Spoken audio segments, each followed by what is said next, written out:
Chapitre 1 Retrouvailles. Une allée de tilleuls interminable s'ouvrait devant moi. Au loin, le château se dessinait sur un ciel bien morne pour ce mois de juin. Je longeais le canal. Petit, je venais souvent me promener ici avec mes parents et leurs amis. Le souvenir de ce temps ne faisait qu'empirer les sentiments qui m'habitaient déjà. À mesure que j'avançais, la terrible impression que les arbres qui m'entouraient se resserraient sur moi envahit mon esprit. Je me rappelais cette époque où la prairie et son canal étaient pour nous le plus beau des royaumes. Avec nos épées de bois et nos arcs, à courir on ne sait où, criant sans voix le slogan de nos actions, nous rendant la terreur enfantine de ces terres si semblables au fond de la moire magique menant à Narnia ou encore à la terre du milieu de Tolkien. Passant nos journées vêtus de tissus de la malle à déguisement, nous étions les valeureux chevaliers du roi partant au combat sous les oriflammes pour chasser l'ennemi. Le souvenir de ces jours anciens en compagnie d'amis si chers mais maintenant aussi loin que ce temps, fit perler une lame au coin de mon œil. Mon nez se mit à me piquer violemment.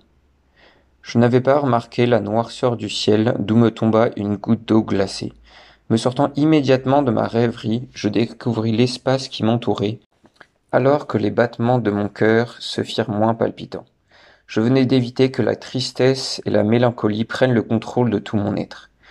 Revigoré par l'air frais que je respirais à nouveau par grandes bouffées, une soudaine envie de courir me surprit.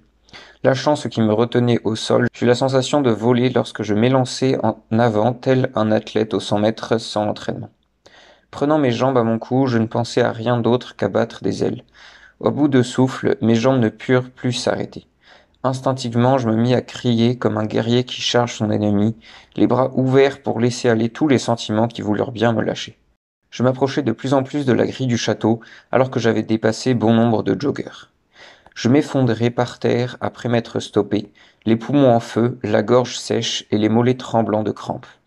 À mon plus grand étonnement, quelqu'un va se placer devant moi. Étrange façon de vouloir faire des rencontres, me dis-je. Je ne lui avais pas fait assez peur comme ça? Comment ça va, Tony? Me dit la voix féminine qui me faisait face. Depuis le temps, je ne pensais jamais te revoir. Immédiatement, je me redressai pour découvrir qui elle pouvait bien être. Quelle ne fut pas ma surprise lorsque je pus contempler à nouveau le visage de Léonie qui était devenue très belle. Pour des retrouvailles, c'est plutôt « ça ne peut pas être mieux », dit-elle en sautant dans mes bras pour me serrer tout contre elle. De longues minutes passèrent ainsi sans oser bouger, de peur que la beauté de ce lien ne soit à nouveau rompue. Alors la pluie se fit plus forte et pénétra nos habits d'été. Ce temps passé, je lui pris la main pour l'inviter à marcher, mais elle fit un tour sur elle-même comme si nous dansions le rock, puis rejoignit sa place au cœur de mes bras en quittant le sol. Elle était devenue une magnifique jeune femme, et ce court instant avait suffi à combler notre séparation. C'était comme si on ne s'était jamais quitté qu'une semaine. Tu ne peux pas imaginer comme ça me fait plaisir de te retrouver, mon cher Antoine, me chuchota-t-elle au creux de l'oreille. Je la faisais tourner dans les airs en l'embrassant tendrement sur la joue. Pour fêter nos retrouvailles, on se dirigea vers le restaurant du parc, afin d'y prendre un bon goûter et d'être au sec le temps de nous raconter nos aventures passées et imaginaires. La salle où l'on nous installa avait pour mur une gigantesque baie vitrée. Les montants en fer forgé faisaient penser à l'un de ces ateliers d'artistes de la butte Montmartre, dont les peintres sont si frayants. La cuisine, séparée de nous par une vitre similaire, avait un charme d'époque, avec ses casseroles de cuivre, sa cheminée et ses épaisses tables de chêne. Le personnel même semblait émerger d'un autre temps avec ses fichus blancs et ses chemises à carreaux. Les talons de Léonie faisaient résonner les tommettes du sol qui brillaient de la chaude lumière qui inondait le lieu. « Un chocolat liégeois et un croissant, s'il vous plaît, » demanda Léonie au serveur. « Un cappuccino et une part de tarte aux framboises pour moi. »« Merci. »« Alors, ma chère Léonie, raconte-moi ta vie depuis notre séparation lorsqu'on avait 10 ans, lui dis-je amicalement. »« Mais avec grand plaisir, répondit-elle. » J'éteins mon portable et je suis à toi. Donc on s'est quitté quand j'ai déménagé à côté de Bordeaux. Mes parents ont acheté une belle maison dans les vignes, j'étais à l'école dans le village d'à côté et tout allait bien. Elle me conta durant un long moment le récit des 8 années écoulées. Une enfance puis une adolescence tout à fait normale. La chance d'avoir une famille stable et des parents qui l'aiment. Une bonne bande d'amis avec qui elle s'était bien amusée, ce que je préférais, c'était toutes les petites anecdotes improbables qui lui étaient arrivées. Sa malchance la mettait souvent dans des situations impossibles. Ensuite, on continuait de se balader un peu, puis la nuit tomba. Un dîner de retrouvailles s'imposa. On entra dans un restaurant pour y manger une délicieuse cuisse de poulet marinée au citron, à la moutarde et au romarin, accompagnée de sa purée de pommes de terre et de patates douces. Je lui racontai à mon tour ce qui s'était passé depuis qu'elle était partie, mais mes années de collège et de lycée n'étaient pas très passionnantes. Ce qui nous amusa le plus, ce fut de nous rappeler nos souvenirs communs de la fougueuse jeunesse de notre vie si simple qui animait nos jeux et nos rêves. Son départ de chez ses parents ayant été un peu précipité, elle n'avait pas prévu où dormir. Je l'invitai donc à venir chez moi avant qu'elle ne puisse trouver autre chose dans les jours suivants. Il se passa quelques jours heureux de retrouvailles chez moi. Mon père était là, mais divaguait la plupart du temps en jurons et en accusations pour le décès de ma mère. On l'évita donc du mieux en sortant nous balader toute la journée. Le soir venu, on aimait s'asseoir dans un endroit tranquille de la ville, mettre un peu de musique sur nos enceintes et discuter tranquillement de la vie. Cela pouvait durer longtemps avant qu'on ne tombe de sommeil et soit contraint de rentrer nous coucher. Je lui racontais mes inquiétudes pour mon père et la suite de ma vie, tandis que Léonie me parlait aussi de ses problèmes. Et donc, comme je te disais, j'ai vraiment un cœur d'artichaut, dit Léonie. Dès que je rencontre un charmant jeune homme, je ne peux m'empêcher de tomber amoureuse de lui.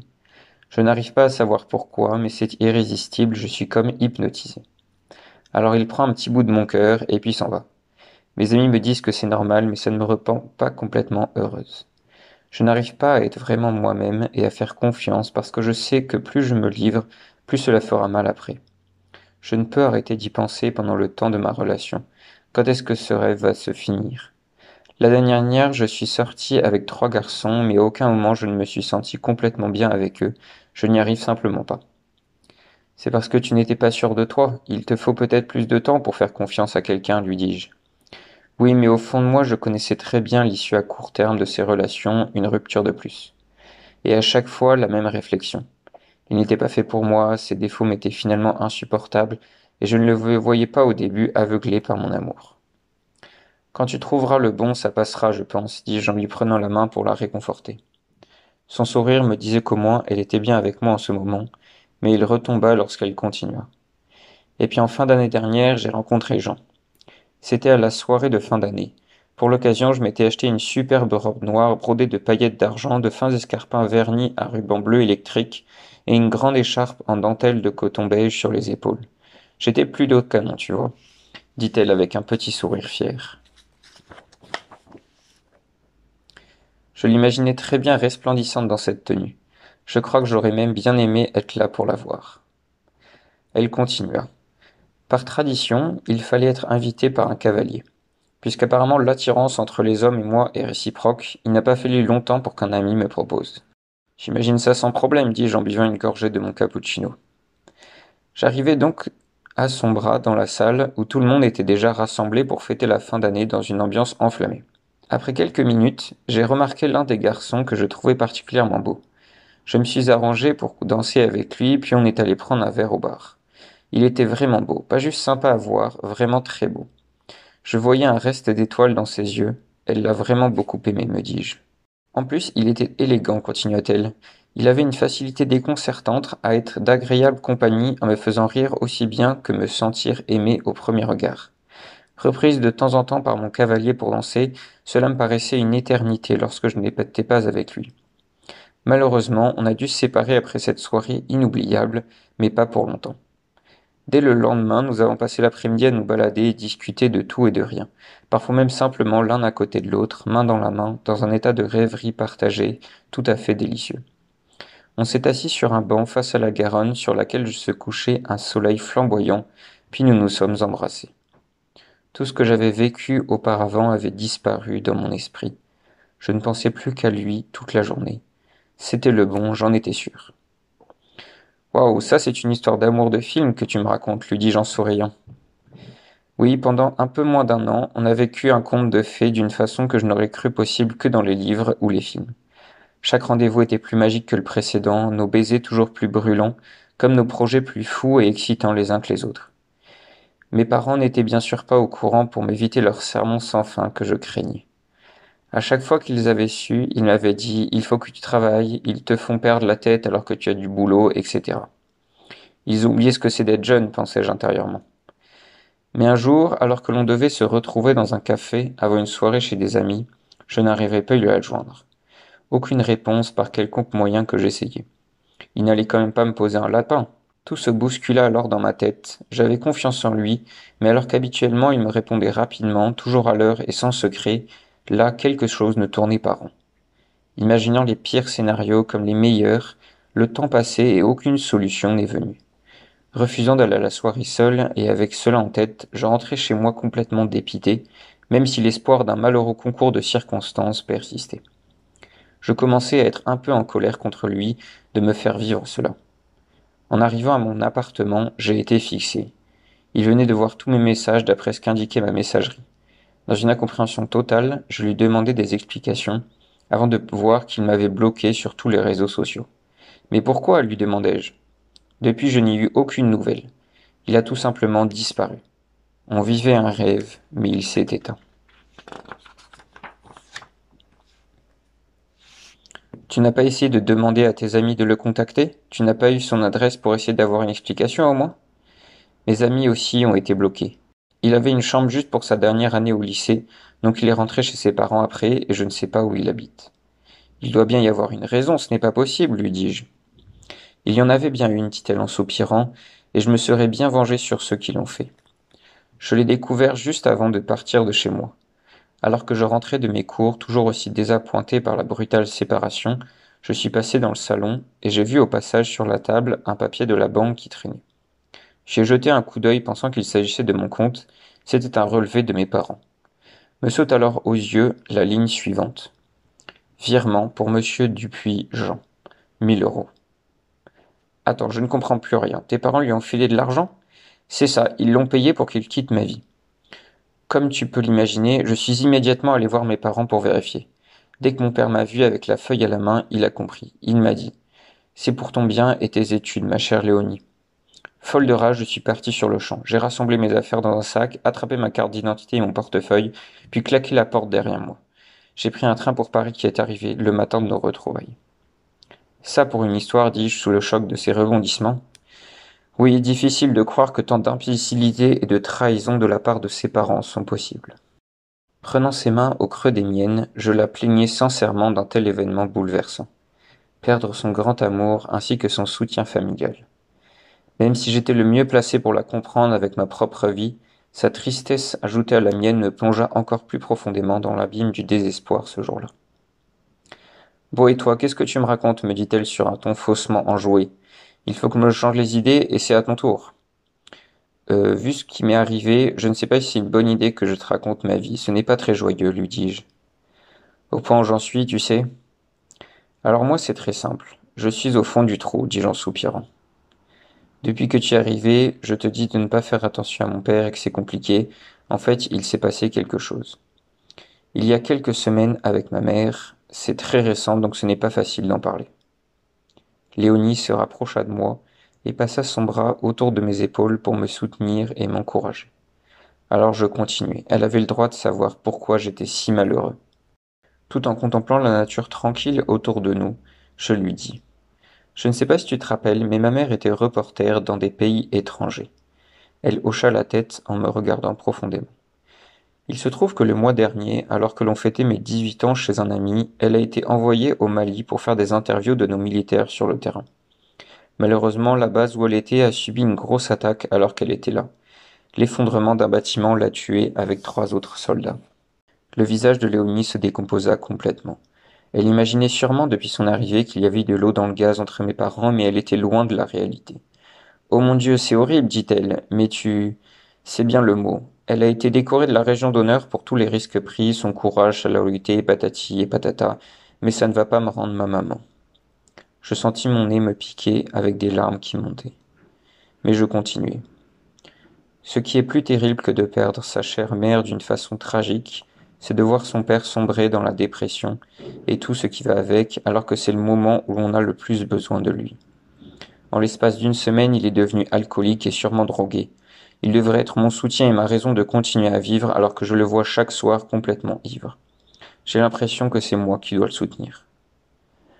Mon pauvre, dit-elle, je comprends ce que tu peux éprouver vis-à-vis de ton père. Les mêmes sentiments m'empêchent de vivre. L'ambiance silencieuse et la tristesse nous poussèrent à aller nous coucher, et cela conclut la première semaine de vacances passées ensemble. Mademoiselle a-t-elle bien dormi demandai-je à Léonie. Une bonne nuit de sommeil m'avait redonné un peu d'énergie. Plutôt bien, malgré les soucis qui m'accablent. La nuit m'a rendu mon entrain, bien que toujours empreint de tristesse, dit-elle enjouée, en finissant d'attacher ses beaux cheveux bruns. Face au miroir, elle me lança un clin d'œil alors que je la regardais de dos. Bon, qu'est-ce qu'on fait aujourd'hui me demanda-t-elle, alors qu'elle me prenait dans ses bras pour me dire bonjour. À part se lamenter sur notre triste sort, bien sûr. Pour commencer, on va prendre un bon petit déjeuner. Enfin, si on trouve de quoi manger dans cette baraque. On descendit dans le salon qui donnait sur la cuisine. Le temps passé avec Léonie m'arrachait à ma vie et m'avait presque fait oublier mes malheurs. Mais l'état de la pièce que l'on trouva en bas des escaliers m'y replongea.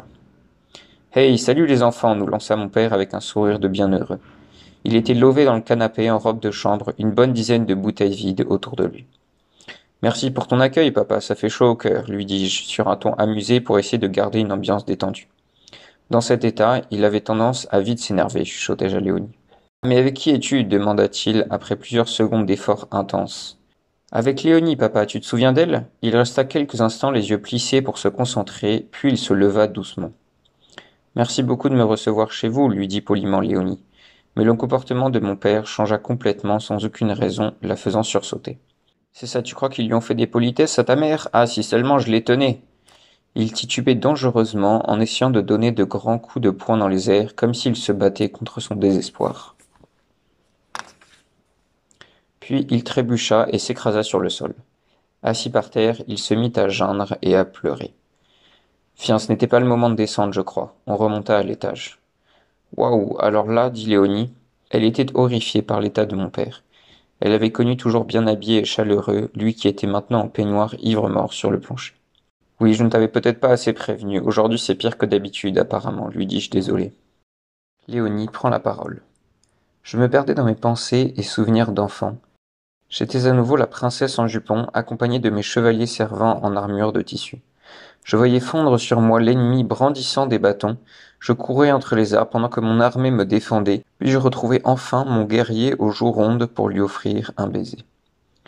Me revint à l'heure, dans cette nuée difforme de flashs mélancoliques, l'image de ce dernier soir où nous jouions avec Antoine. Il arborait fièrement la croix des mousquetaires, tandis que j'étais dame de France en robe à perles. Nous nous aimions. C'était la fin de nos aventures.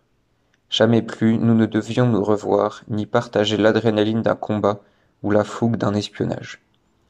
Alors, avec tristesse, dans l'espoir d'un dernier rêve, je lui pris les mains, le regarda au plus profond de son être, et de mes yeux humides lui fis une promesse.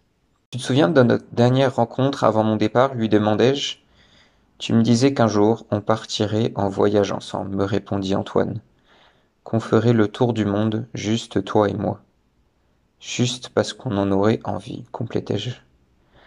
Ensemble pour une nouvelle aventure, bien moins enfantine, qui assouvirait tous nos rêves. Eh bien, je ne sais pas toi, mais le moment me paraît absolument parfait, lui dis-je très enjoué. Antoine me regarda avec un mélange de surprise et d'excitation, sauta sur son ordinateur pour se rendre sur un site de réservation de billets. On venait de renfiler nos costumes et la joie insouciante qui va avec. On commence par quoi, me demanda-t-il. New York, lui répondis-je, trop connu, dit-il. Moscou? Pas assez loin, il faut viser plus grand. Tokyo? Moi, pas fou. Oh, je sais ce qu'il nous faut. La Nouvelle-Zélande, dit-il en me regardant les yeux pétillants. Alors ça, c'est parfait, dis-je surexcité. Allez, dépêche-toi de regarder. Il tapait déjà sur son clavier le nom de la capitale. Oh là là, on dirait ma grand-mère. Tu veux de l'aide peut-être? Oui, Wellington, épelai-je. Très drôle. Voilà, j'y suis. Prochain avion à 12h16. Dans 3 heures. Tendu, mais ça peut le faire. Grouille-toi de faire tes affaires. Je range ma chambre et je vais prendre le petit déjeuner, dit Antoine en se levant. Parfait. Et comment on va payer les billets?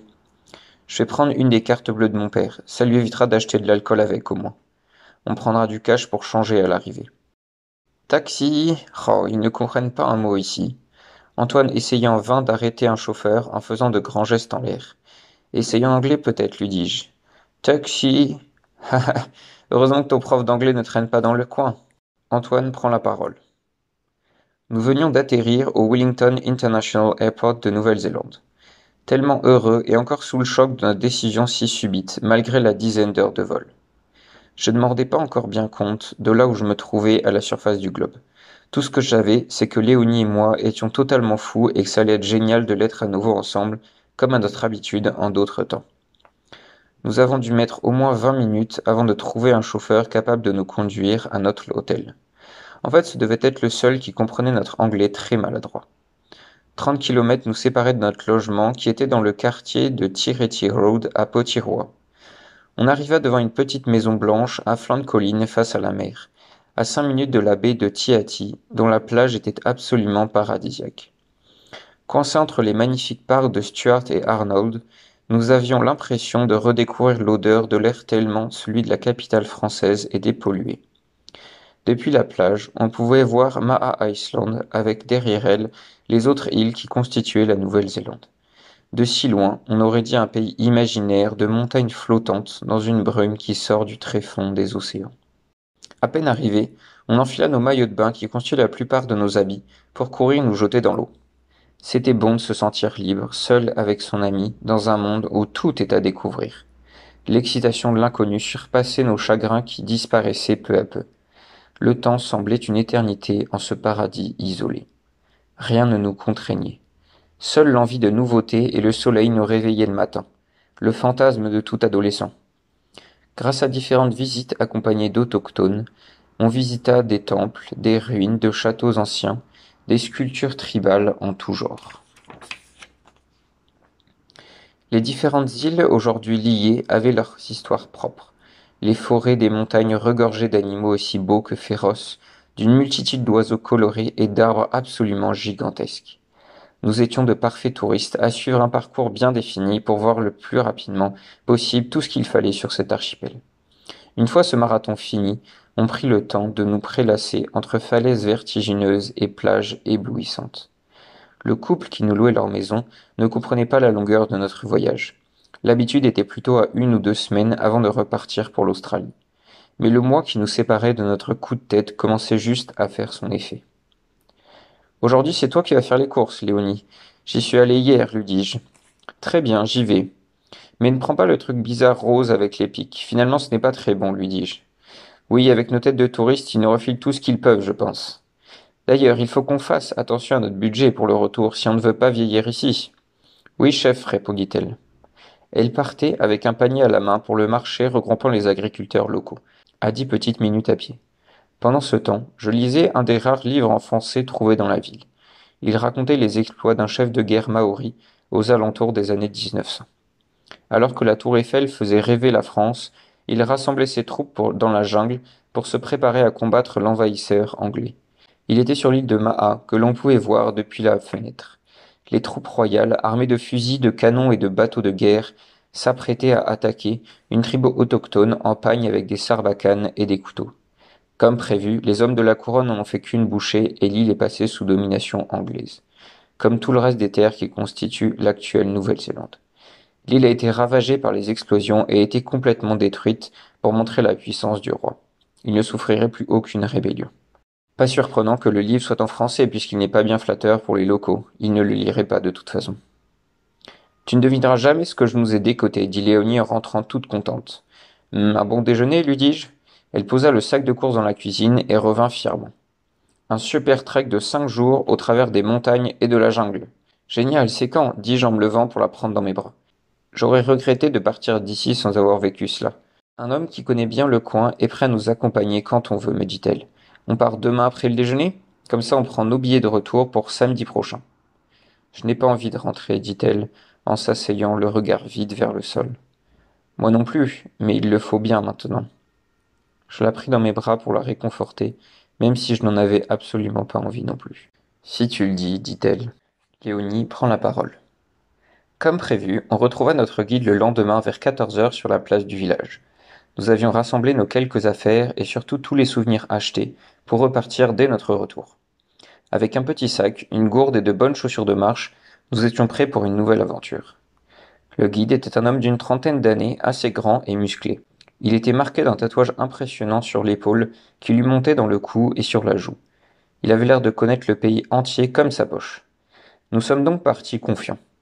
Il nous restait 5 jours de folie et nous comptions bien en profiter. Les 2 premiers jours se passèrent magnifiquement malgré un temps peu clément. Les paysages alternaient entre crêtes de montagnes, falaises plongeantes dans la mer et épaisses jungles luxuriantes. Le soir du second jour, nous nous sommes arrêtés au milieu d'une pente de montagne pour finir l'ascension de bonne heure le lendemain et découvrir un vieux temple en ruine selon le guide.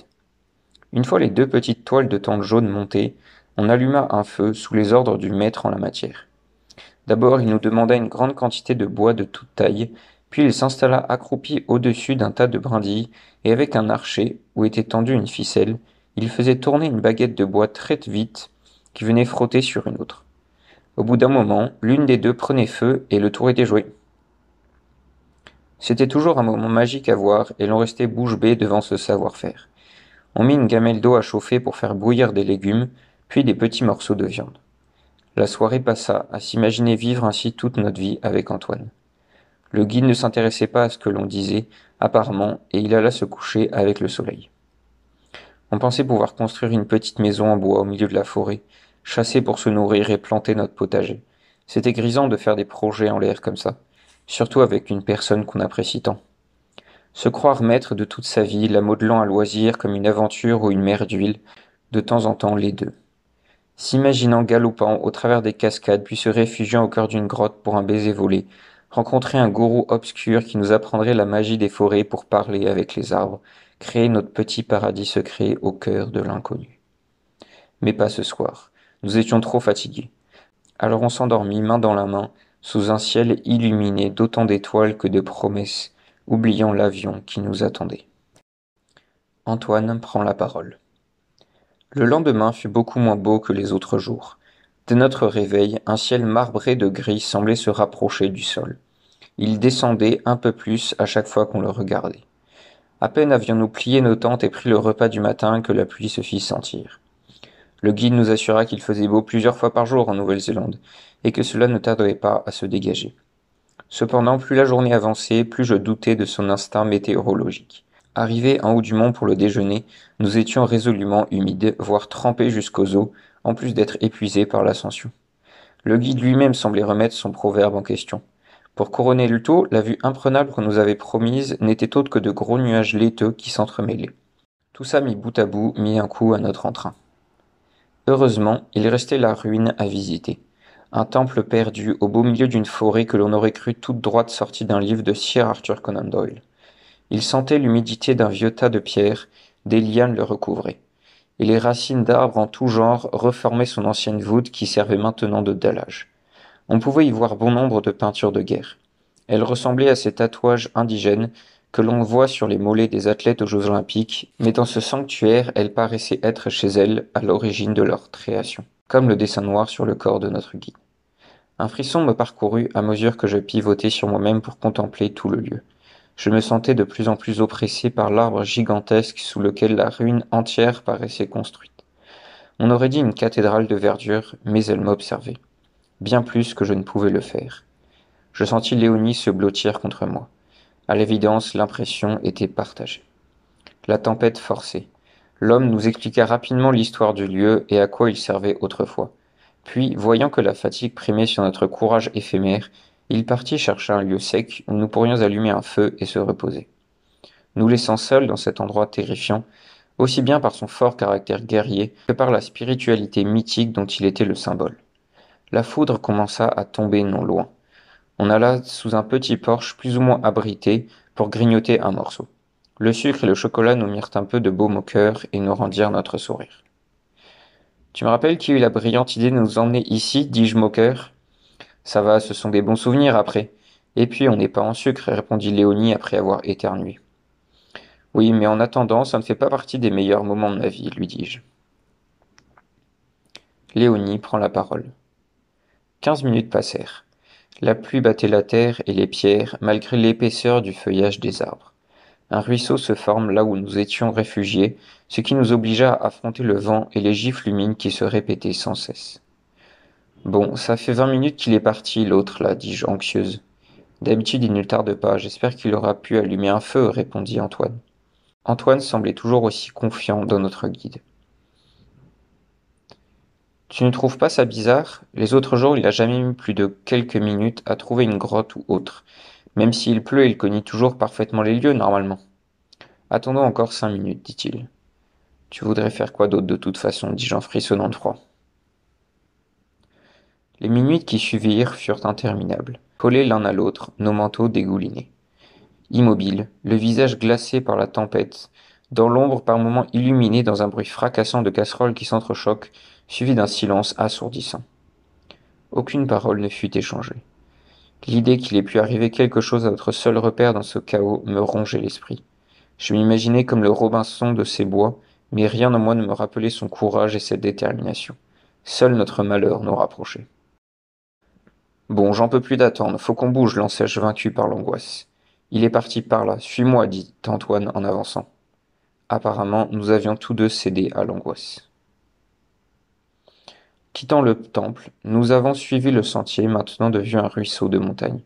Après quelques minutes, une clairière s'ouvrit sous nos pas. Même si nous avions enfin de l'espace au-dessus de nous, la forêt était beaucoup plus menaçante de l'extérieur. On était encerclés d'une sombre grille.